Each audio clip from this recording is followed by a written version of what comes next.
오늘은 출애굽기 2장 11절에서 25절 말씀이 되겠습니다. 구약 성경 83페이지를 찾아주시기 바랍니다. 구약 성경 83페이지 출애굽기 2장 11절에서 25절 말씀이 되겠습니다. 하나님께서 모세를 극적인 위기에서 구원하여 주셨습니다. 아므람과 요게벳은 모든 것을 다 내놓고 그 모세를 나일강 갈대숲 사이에 놓게 됩니다. 하나님의 도움의 손길이 임하사 그 애굽의 공주 하셉수투 공주에 의하여 이 모세를 구원 얻게 하시죠. 그리고 지혜로운 미리암의 그 행동으로 인하여 요게벳을 유모로 지정하게 되고 모세는 그 위기 속에서 구원받아 어머니 품속에서 안전하게 자라게 됩니다. 모든 것이 우연인 것 같고 모든 것이 극적인 것 같지만 절대 우연이나 극적이 아닙니다. 보이지 않는 하나님의 손길이 그 가운데 역사하셨고 하나님의 도움의 손길이 모세에게 임함으로 그러한 기적과 능력이 나타나게 하여 주셨던 것입니다. 우리의 삶도 마찬가지입니다. 하나님께서 이사야서 41장 10절에 보면 이렇게 분명히 말씀하셨습니다. 약속하셨습니다. 두려워 말라 내가 너와 함께함이라 놀라지 말라 나는 내 하나님이 됨이라. 내가 너를 굳세게 하리라. 참으로 너를 도와주리라. 참으로 나의 의로운 오른손으로 너를 붙들리라. 그러니까 여러분 우리 인생길에도 보이지 않는 하나님의 손길이 임하고 있는 것입니다. 원래 이 보이지 않는 손이라고 하는 것은 그 애담 스미스라고 하는 경제학자가 국부론에서 이야기하는 겁니다. 국가 통제나 이것이 아니라 개인의 욕심이나 욕망에 의해서 경제 물가나 가격이 정해진다. 보이지 않는 손이 작용한다. 이런 의미인데 저는 이것도 성경에서 따온 게 아닌가. 하나님의 보이지 않는 손이 항상 우리 인생 가운데 임하고 있음을 믿으시기를 바랍니다. 어린아이가 막 교통이 혼잡한 거리에서 한 4살밖에 안 된, 한 3, 4살밖에 안 된 아이가 막 그냥 교통이 혼잡한 지역에서 안전하게 길을 건널 수 있는 가장 좋은 방법은 아버지의 손을 붙잡고 건너는 겁니다. 그러니까 아버지의 손을 붙잡고 건너면 아무리 혼란스러운 그 지역이라 할지라도 안전하게 그 지역을 벗어날 수가 있는 거죠. 인생을 살다 보면 만만치 않습니다. 저도 살아보면 인생이 그렇게 쉽지는 않습니다. 죄 많은 이 세상 가운데 우리가 하나님의 말씀으로 바른 길을 걸어간다고 하는 것은 쉬운 일이 아닙니다. 그러나 가장 안전한 인생길은 하나님의 손을 붙잡고 하나님의 손길을 의지하여 그 인도하심을 쫓아 살아가는 것입니다. 항상 우리는 하나님께 기도해야 합니다. 하나님, 내가 붙잡은 하나님의 손을 붙잡은 내 믿음의 손이 절대 놓쳐지지 않게 하여 주시고 하나님의 손길을 인정하며 그 손길 가운데 순종함으로 항상 내 인생의 푸른 초장과 쉴만한 물가로 인도함을 받을 수 있도록 도와주십시오. 이런 믿음을 가지고 항상 하나님의 손을 붙잡고 나아가신 우리 성도들이 되시기를 주님의 이름으로 축원합니다. 우리 11절부터 15절까지 읽죠. 11절 제가 읽겠습니다. 모세가 장성한 후에 한 번은 자기 형제들에게 나가서 그들이 고되게 노동하는 것을 보더니 어떤 애굽 사람이 한 히브리 사람 곧 자기 형제를 치는 것을 본지라.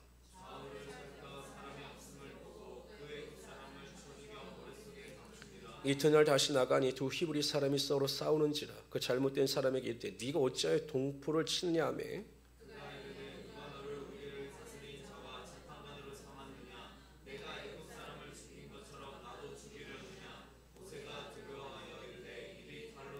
바로가 이 일을 듣고 모세를 죽이고자 하여 쳤는지라. 모세가 바로의 낯을 피하여 미디안 땅에 머물며 하루는 우물결에 앉았더라. 모세가 장성하여 40살이 되었습니다. 40년의 기록은 없어요.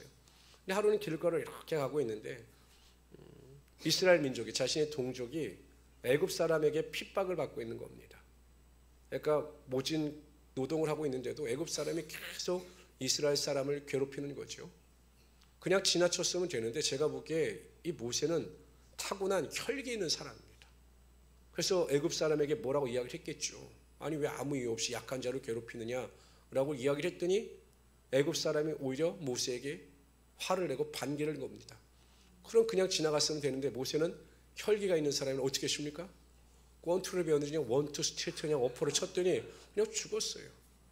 그냥 죽었으면 그것으로 끝났어야 되는데 그 자신의 동족과 함께 그 시신을 유기한 겁니다. 몰래 감추었죠. 모든 것이 완전 범죄라라고 생각을 했을 겁니다. 그리고 나름대로 내가 정말 우리 민족을 위해서 애쓰고 수고했다라는 안위를 삼았겠죠. 다음날 나가보니까 어저께 그 애굽 사람에게 고통을 당하던 사람이 오히려 자기의 동족을 괴롭히는 겁니다. 이게 인간이에요. 인간. 참 인간은 항상 약한 자를 괴롭히는 게 인간입니다. 모세가 화가 나는 거죠. 아니 저렇게 애굽 사람에게서 멸시받으면 동포끼리 힘을 합치고 민족끼리 하나가 돼서 애굽을 대적해야지 어떻게 자신의 민족들끼리 싸우고 약한 자를 괴롭히냐라고 그 사람에게 호통을 쳤습니다. 그래서 그 사람이 뭐라고 이야기합니까? 왜? 나도 쳐서 죽이려고? 너 어저께 애굽 사람을 그렇게 쳐서 죽이더니 왜 오늘은 네가 또 화가 나니까 나를 쳐서 죽이려고? 이렇게 이야기를 아마 신고하는 것으로 보여요. 그때 바로왕이 화가 났죠. 근데 여러분 이 바로왕은 누구냐면 모세를 살린 공주가 하셉수투입니다. 공주인데 그 오빠나 남동생이 없어서 그 일반 사람인 남편을 맞아 결혼하게 되고 이 사람이 누가 되냐면 투투모스 2세가 됩니다. 왕족은 아니었는데 그래서 하셉수투 왕비의 남편이 투투모스 2세예요. 그런데 불행하게도 이 하셉수투는 아이를 출산하지 못합니다. 그래서 유일하게 양자가 모세였어요. 그러니까 여러분 이 투투모스 2세가 자녀가 출산하지 못하니까 어떻게 하느냐? 하녀와 관계를 맺어서 아들을 낳습니다. 그래서 이 투투모스 2세와 하녀 사이에 탄생한 그 왕이 투투모스 3세예요. 그러니까 모세를 괴롭히는 사람은 누구냐? 투투모스 3세죠. 왜냐하면 투투모스 3세의 눈에 보이면 이 모세의 눈에 가시 같은 존재죠. 자신은 하녀의 아들이고 여기는 하셉수투 그 왕비의 양자니까 언제 자신의 권력이 위협받을지 모르니까 항상 모세를 경계했는데 때마침 모세가 살인자고 애굽 사람을 쳐 죽였다라고 하는 소식을 듣고 모세를 잡아 처형을 하려고 했던 겁니다. 그래서 여러분 모세가 주랭랑을 쳐서 미디안 광야로 도망을 간 겁니다. 여러분 보세요. 모세가 혈기 한번 잘못 부렸다가 완전 인생이 고달프게 되고 마는 겁니다. 아무리 화가 나고 불의한 일을 당했다 할지라도 그것이 하나님의 뜻이 아니라면 자신의 본성대로 행동하는 것은 절대로 지혜로운 행동은 아닌 것입니다. 그리고 여러분 생각해 보세요. 어찌하든지 하나님은 그 사람이 죄가 있든 없든 그 사람을 살해하는 것을 기뻐하지 않으십니다. 왜? 생명의 모든 권한은 하나님께 속해 있기 때문에 어찌 보면 다른 사람을 죽인다고 하는 것은 하나님의 권리나 하나님의 주권을 침해하는 행위인 것입니다. 그 잘못된 행위를 모세가 하고 만 것입니다. 이게 쉽지 않아요. 야고보서 1장 20절에 보면 사람이 성내는 것이 하나님의 의를 이루지 못함이라 이렇게 말씀하셨습니다. 그런데 자신의 감정망을 다스리는 것만큼 어려운 일은 없습니다. 잠언서 16장 32절에 보면 그래서 이렇게 이야기합니다. 노하기를 더디하는 자가 용사보다 낫고 자기의 마음을 다스리는 자는 성을 빼앗는 자보다 나으니라. 참 자신의 감정을 지키는 것이 용사들보다 성을 빼앗는 것보다 더 힘들다라는 것입니다. 어떻게 여러분들은 감정을 잘 조절하십니까? 화날 때 잘 참으시고 화날 때 웃으시고 이러십니까? 웃는 거 보니까 안 그러시는 것 같은데 근데 또 한편으로는 너무 참아도 건강에 좋지 않다고 하더라고요. 상담하는 분들이 뭐 적당한 분노는 마음의 상처를 표현하는 게 좋다라고 이야기하는데 어찌하든지 화를 내는 것은 하나님의 의를 이루지 못하는 것은 분명합니다. 그래서 여러분 성령의 도우심이 절대로 필요한 겁니다. 우리가 구원을 받아 하나님의 자녀가 되었지만 여전히 우리는 육신, 죄 있는 육신의 몸을 가지고 있기 때문에 연약한 육신의 몸을 가지고 있기 때문에 우리의 생각과 의지를 어떤 감정을 우리 마음대로 하지 못하는 거예요. 그래서 성령께서 우리 안에 오셔서 우리의 마음과 생각을 주장하여 주실 때 우리의 삶에 변화가 나타나게 되고 우리의 생각이나 감정이 바뀌게 되는 겁니다. 이런 것 같아요. 제가 목회를 해보면 구원을 받고 하나님의 자녀가 되지만 타고난 본성, 이 타고난 본성은 쉽게 바뀌지 않습니다. 쉽게 바뀌지 않아요. 여러분 저 어떻습니까? 제가 보기에 참 온유한 사람 같습니까? 아니면 다혈질적인 사람 같습니까? 그건 여러분의 착각입니다. 저도 굉장히 성격이 급하고 굉장히 다혈질입니다. 근데 그 본성이 여전히 제 안에 남아있어요. 그래서 제가 어떤 성격이냐면 이것도 고쳐야 되는데 어딜 가다가 누가 잘못하면 꼭 그걸 지적질하고 가야 돼요. 왜 침을 뱉으셨습니까? 왜 이렇게 했는데 요즘은 좀 많이 바뀌었어요. 근데 여전히 그 모습을 보면 제 마음속에 부글부글 하는 게 있죠. 교통법규를 어기면 쫓아가서 왜 교통법규를 어겼느냐 말하고 싶은 마음이 여기까지 올라옵니다만 그 본성을 눌러요. 그러니까 제 본성은 바뀌지 않았지만 성령이 내 안에 거하시면 그 성령의 은혜와 능력으로 절제함으로 말미암아 그래서 조금씩 본성이 바뀌어가는지만 완전히 본성의 변화는 일어나지 않는다라는 겁니다. 제가 저희 사모하고 장을 보러 가면 그 장을 볼 때 태도가 완전히 바뀝니다. 예를 들어서 제가 밥을 먹지 않고 시장한 상태에서 장을 보러 가면 다 사고 싶습니다. 오뎅도 사고 싶고 순대도 사고 싶고 떡도 사고 싶고 피자도 다 사고 싶어요. 배가 고프니까. 그런데 밥을 먹고 간 상태에 보면 우리 집사람이 뭘 집으면 놓으라고. 아이고 맛없다고. 놓으라고 맛없다고. 이렇게 되는 거예요. 왜냐하면 이미 그 배고픔이 해결됐기 때문에 배가 부르기 때문에 먹는 거에 대한 욕심이 사라지게 되는 거죠. 성령의 은혜와 능력이 이런 겁니다. 성령의 9가지 열매를 강조하시고 여러분 얼마나 감사합니까? 만약에 성령의 열매를 1000가지로 정해놓으셨으면 얼마나 힘들었겠어요. 근데 성령의 열매는 9가지입니다. 사랑과 희락과 자비와 양성과 충성과 오래 참음, 온유, 절제, 충성 뭐 이런 9가지 열매를 우리에게 주셨습니다. 그 9가지 성령의 열매가 우리 안에 맺어지게 될 때 우리 안에 있는 부정적인 요소는 다 떠나가게 되고 긍정적인 성령의 열매를 통해서 우리의 속사람의 온전한 변화가 나타나게 된다는 겁니다. 그러니까 우리가 뭐 어떤 분노, 부정적인 생각 또 뭐 이런 것을 굳이 내어 쫓으려고 애쓸 필요가 없어요. 우리 안에 성령의 열매가 나타나게 되고 맺어지게 되면 부정적인 것이 자연히 다 배출되게 되고 있고 그것이 감히 우리의 생각과 내면 속에 침투하지 못하게 되더라는 겁니다. 그래서 여러분 성령 충만이 제일 필요한 것입니다. 자나깨나 성령 충만인 것입니다. 그래서 항상 기뻐하고 쉬지 않고 기도하고 범사에 감사하는 삶을 살아갈 수 있어야 한다는 것입니다. 그래서 여러분 나중에 보면은 이 모세가 바뀌어요. 모세가 바뀌는데 어떻게 바뀌냐면 그 사람의 온유함이 지면의 모든 사람들보다 뛰어났다라고 이야기를 하죠. 근데 이제 그 사람이 바뀐 것이 다른 이유가 있습니다. 이게 뒷면에 이제 나오는데 그때 살펴보도록 하고 우리 16절에서 22절까지 한 절씩 교독합니다. 16절 여러분 읽어주세요. 읽습니다. 시작.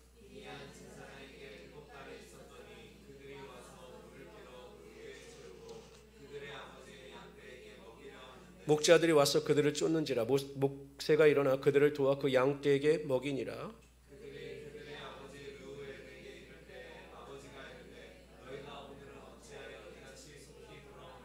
르우엘은 엘은 보통 하나님을 표현할 때 엘이라고 합니다. 그러나 이방 신들을 섬기는 자들도 보통 엘이라고 표현을 했어요. 르우엘은 신의 친구란 의미입니다. 근데 여러분 나중에 보면 이 르우엘과 이드로라고 또 나오죠. 그러니까 르우엘과 이드로는 동인 이름으로 보는 겁니다. 서로 다른 두 가지의 이름을 사용하던 것이 그때 보통 일반적인 현상이었습니다. 그들이 이르되 한 애굽 사람이 우리를 목자들의 손에서 건져내고 우리를 위하여 물을 길어 양떼에게 먹였나이다.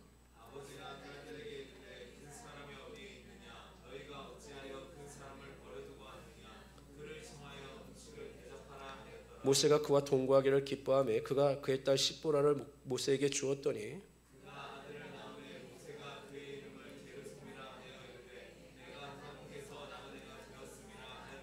미디안으로 도망한 모세가 하루는 우물 곁에서 그냥 앉아 있었습니다. 근데 거기에서 앉아 있다가 불의한 일을 본 거예요. 그 루엘의 7 딸들이 그 가축에게 물을 먹이려고 왔는데 힘이 센 남자들이 오히려 그 순서를 가로채고 자기들이 먼저 가축에게 물을 먹이는 겁니다. 그러니까 이 모세는요 기본적으로 불의를 보면 못 참는 사람이었습니다. 아니면 그 루의 딸들이 다 예뻤을까? 다 7명이? 하여튼 제가 보기엔 모세는 불의를 보면 못 참는 사람이에요. 그래서 또 보면 완력도 있고 굉장히 능한 사람입니다. 그래서 그 남자들을 다 물리치고 원래 순서대로 그 딸들에게 물을 먹을 수 있도록 도와주었습니다. 그 소식을 그 딸들이 와서 아버지에게 알리니까 야 딸만 7이 아들은 없었던 것으로 보입니다. 야 그렇게 훌륭하고 담력 있고 능력 있는 사람이라면 충분히 내 사위로 맞아도 되겠다라고 생각을 하여 막 버선발로 달려가서 모세를 자신의 집으로 인도합니다. 그리고 어떻게 합니까? 가장 아름다운 딸, 7명의 딸 중에서 가장 아름다운 딸을 그에게 아내로 맞이하게 하죠. 십보라입니다. 모세가 행복했을까요? 모세가? 아이고, 처제가 6입니다. 6. 아이고, 얼마나 말이 많을까요? 근데 어쨌든 모세에게는 자신의 외로움을 달래줄 수 있는 가장 좋은 방법을 하나님께서 그에게 인도하여 주신 것입니다. 여러분, 한번 여기에서 우리가 생각해 보겠습니다. 왜 하나님께서는 모세를 미디안 광야로 인도하셨을까요? 많고 많은 것 중에서 왜 하나님께서는 가장 척박하고 인간을 볼 수 없는 미디안 광야로 그를 인도하셔서 이러한 고난의 길을 걸어가게 하셨을까요? 한 가지 이유밖에 없습니다. 그를 훈련시키기 위하여 그렇게 하셨던 겁니다. 여러분, 우리 인생에서 반드시 졸업해야 될 학교가 있어요. 그 학교가 뭔지 아십니까?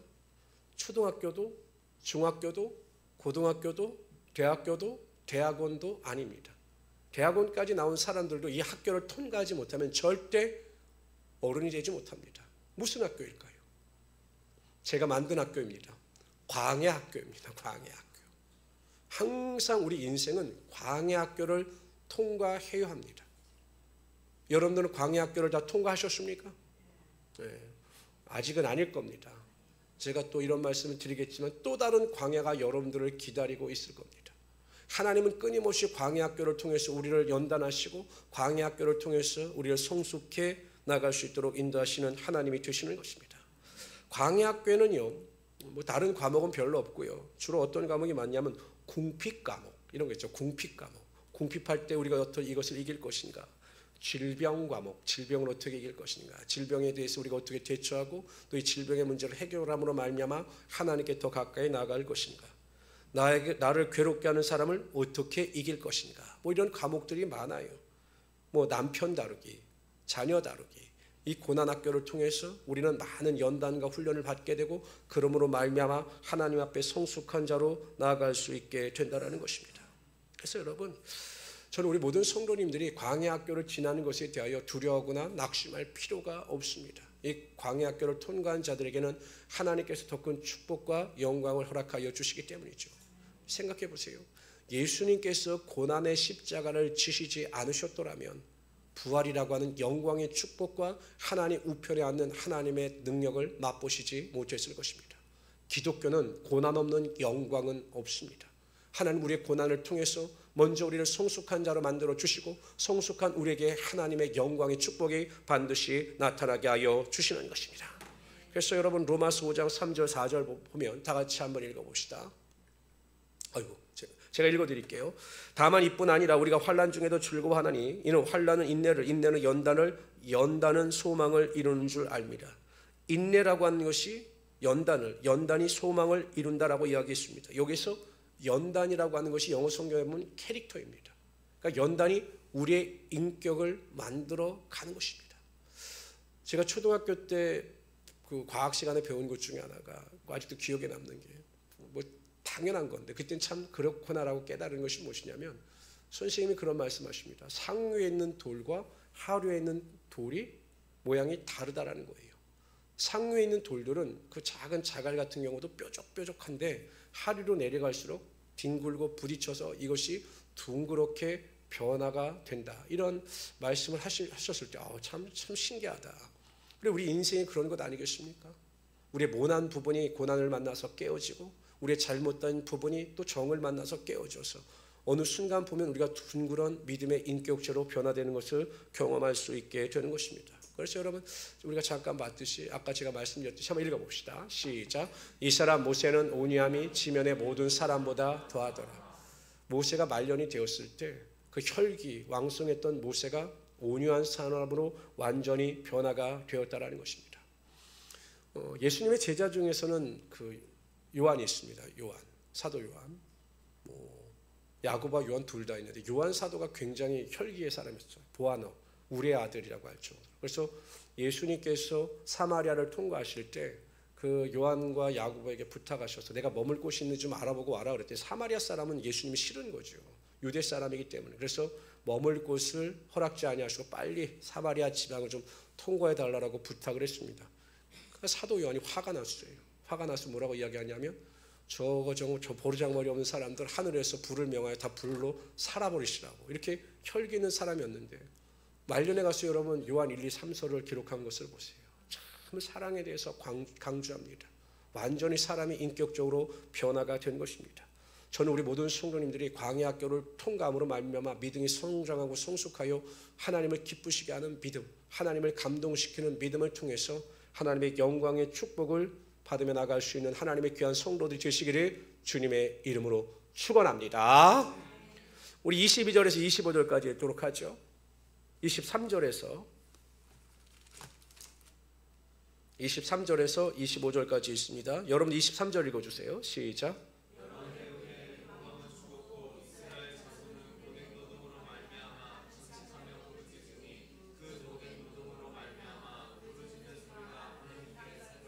하나님이 그들의 고통 소리를 들으시고 하나님이 아브라함과 이삭과 야곱에게 세운 그의 언약을 기억하사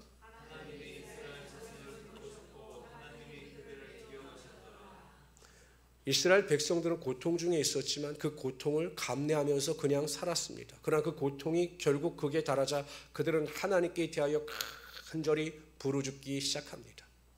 그들이 고통 가운데 있었지만 하나님께 부르짖지 아니할 때 하나님은 그냥 침묵하셨습니다. 그러나 그들이 하나님 앞에 나와 간절히 부르짖기 시작하자 하나님께서 일하시기 시작한 것입니다. 결국 우리의 삶에 있어 모든 응답과 축복의 시작은 우리의 부르짖음에서 시작되는 것입니다. 여러분 우리의 삶의 형편이 아무리 어렵고 우리가 탄식하고 절망한다 할지라도 하나님 앞에 나와 부르짖지 아니하면 하나님께 기도하지 아니하면 하나님이 절대 역사하시는 하나님이 아니시다라는 것입니다. 하나님은 분명히 우리에게 있어야 할 것을 아시는 하나님이 되십니다.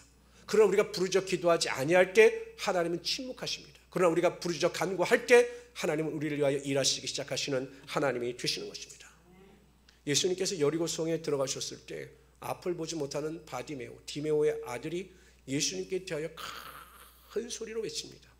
왜냐하면 디메오의 아들 바디메오는 사모하는 마음을 가지고 나왔거든요. 예수님을 만나면 예수님께서 반드시 내 눈을 뜨게 해주실 수 있다라고 하는 그 믿음을 가지고 나왔습니다. 그러니까 앞은 잘 보이지 않지만 이 청각은 발달했겠죠. 근데 사람들이 수근수근 되는 겁니다. 예수님이 지나가신다. 그러자 그냥 이 바디메오가 벼락같이 소리를 지릅니다. 다윗의 자손 예수여 나를 불쌍히 여기소서 라고 큰 소리로 외쳤습니다. 모든 사람들이 다 들었습니다. 모든 사람들이 깜짝 놀랐습니다. 왜냐하면 여러분 생각해 보세요. 가만히 예수님을 보고 있는데 뒤에서 그냥 벼락같이 다윗의 자손이라고 소리치니 사람들이 얼마나 놀랐겠습니까? 그래서 막 바디메오에게 이야기를 합니다. 조용히 안 해? 너 한 번만 너 소리치면 우리가 가만 안 둔다. 조용히 해! 이렇게 소리쳤을 겁니다. 그럼 보통 사람 같으면 그냥 멈췄겠죠. 근데 이상하죠? 다른 사람들은 다 들었는데 예수님은 못 들으신 것처럼 그냥 가던 길을 가시는 겁니다. 안 되겠다 싶어서 이번 기회가 아니면 자신의 눈을 뜰 수 없다라고 판단한 바디메오는 더 큰 소리로 외쳤습니다. 다윗의 자손이여 나를 불쌍히 여기소서라고 큰 소리로 더 크게 외칠 때 예수님께서 가던 길을 멈추시고 그를 데려오라 명령하셨습니다. 내가 너에게 무엇하여 주기를 원하느냐라고 물으시니까 바디메오가 이야기했죠. 눈뜨기를 원합니다 라고 큰 소리로 말했습니다. 그러자 예수님께서 선포하십니다. 내 믿음대로 될지어다 라고 말씀하실 때 바디메오의 눈이 뜨는 하나님의 역사가 나타나게 된 것입니다. 내 믿음이 너를 구원하였다. 어떤 믿음입니까? 예수님께서 내 병을 고치시고 내 눈을 뜨게 하실 것을 믿고 간절히 부르짖는 그의 믿음을 예수님께서 인정하여 주셨다는 것입니다. 하나님은 간절히 부르짖는 자의 기도를 외면하지 아니하십니다. 간절히 주님을 찾는 자들을 찾아오시고 그들의 삶에 하나님의 놀라운 능력이 나타나게 하여 주시는 것입니다. 제가 전주에 있을 때 집사님 한 분이 늦게 결혼을 해서 전주로 이사하셔서 가정을 이루셨어요. 그때 나이가 언뜻 39인가 40인가로 제가 기억하는데 여자 집사님이신데 그래서 제가 한번 출산을 위해서 한번 기도하시죠 이렇게 말씀을 드렸더니 그 집사님이 하시는 말씀 아이고 목사님 제가 지금 나이가 40인데 지금 해가지고 과연 제가 임신할 수 있을까요? 몸도 그렇고 제가 또 그렇게 건강한 몸도 아닌데 그냥 제가 임신할 수 있을까요? 라고 맨 처음에 손사래를 치시더라고요. 그래서 제가 말씀드렸습니다. 집사님, 제가 보기에 집사님은 육체의 문제가 아니라 마음의 문제이십니다. 왜냐하면 하나님께서 하시고자 하시면 못하실 일이 어디 있겠습니까? 한번 간절히 구해보세요. 여러분 우리 집사님이 간절히 구한다고 해서 그게 뭐 집사님에게 큰 손해가 되겠습니까? 하나님께서 주시면 주시는 것이고 안 주시면 또 하나님의 뜻이 안 주시는 건 줄 알고 그냥 감사하면 되는 것 아니겠습니까? 그런데 그것을 미리 결론을 내리시고 그렇게 구하지 않는 것은 하나님께서 기뻐하시지 않을 것 같아요. 제가 이렇게 권면을 드렸습니다. 그랬더니 그분이 말씀하시더라고요. 아유, 목사님, 제가 지금까지는 간절한 마음을 가지고 그 임신을 위하여 기도하지 않았는데 목사님 말씀을 듣고 한번 제가 지금부터 간절한 마음을 가지고 하나님께 구해보겠습니다. 이렇게 고백을 하시고 그때부터 기도회 때마다 나와서 그 자녀의 잉태를 위하여 간절히 기도하셨습니다. 어떻게 되셨을까요? 아이 잘 낳고 잘 사셔요. 우리의 생각이 자꾸 우리의 한계를 결정하기 때문에 우리가 하나님의 역사와 능력을 맛보지 못하는 것입니다. 우리가 삶의 환경이 어떠하든지 간에 간절한 마음을 가지고 하나님의 이루실 것을 기대하고 소망하면서 기도할 때 하나님께서는 하늘의 문을 여시고 우리의 삶 가운데 하나님의 능력으로 함께하여 주시는 것입니다. 기도하지 않는 자의 모든 삶에 대해 침묵하시는 하나님이시지만 삶의 환경이 어떠하든지 간에 하나님의 일하심을 기대하면서 간절히 부르짖는 자들의 기도 가운데는 불가능을 가능케 하시는 하나님의 역사와 능력이 나타나게 하여 주시는 것입니다. 우리는 그러한 하나님을 경험해야 하는 것입니다. 지금도 살아서 역사하시며 부르짖는 간구 가운데 응답하시는 하나님, 그래서 우리 인생의 역전을 이루어주시는 그 하나님을 매일 우리의 삶 가운데 경험할 수 있어야 한다는 것입니다. 그래 여러분, 신앙생활이 즐겁지 않겠습니까? 우리의 삶에 하나님의 능력을 경험하고 하나님과 동행하는 삶의 체험이 있어야 여러분 인생이 즐겁고 신앙생활이 즐거운 것이지, 기도하지 않고 몸이 건조하게 그냥 습관을 쫓아 신앙생활하면 능력도 없고 기적도 없고 모든 은혜도 없는데 무슨 즐거움이 있겠습니까? 그래서 인생이 지루할 뿐만 아니라 신앙생활도 지루한 것입니다. 하나님의 능력을 경험하지 못하니까 인생에 대한 기대가 없지요. 여러분 꼭 부르짖는 간절함을 통해서 정말 하나님 앞에서 놀라운 은혜와 능력을 맛보며 살아갈 수 있는 하나님의 귀한 성도들이 되시기를 주님의 이름으로 축원합니다. 저도 이렇게 기도회 때 보면 느껴요. 제가 이제 기도회를 많이 인도해 보면 이렇게 느낍니다.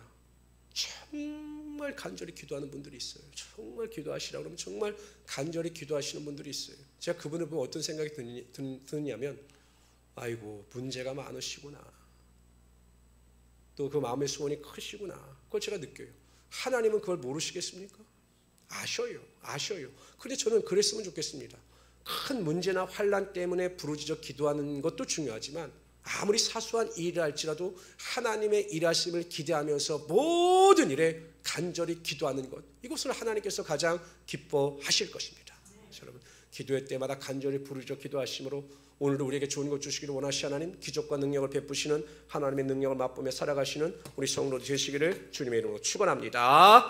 주시 하나님 정말로 감사합니다. 우리가 살아갈 때마다 한순간도 하나님께서 우리를 외면하지 아니하시며 구할 때마다 좋은 곳으로 채워주시고 주님의 손길로 우리를 붙잡아 주심을 정말로 감사합니다. 우리 모든 성도들이 예수 믿는 것으로 인하여 기뻐하고 즐거워하게 하여 주시고 하나님과 동행하며 살아갈 수 있도록 도와주시옵소서. 간절히 기도하고 부르짖을 때마다 하나님의 놀라운 역사와 능력을 맛보게 하여 주시옵소서. 오늘 언제나 함께 하심을 감사하며 예수님의 이름으로 기도드리옵나이다. 아멘. 우리 찬양합니다.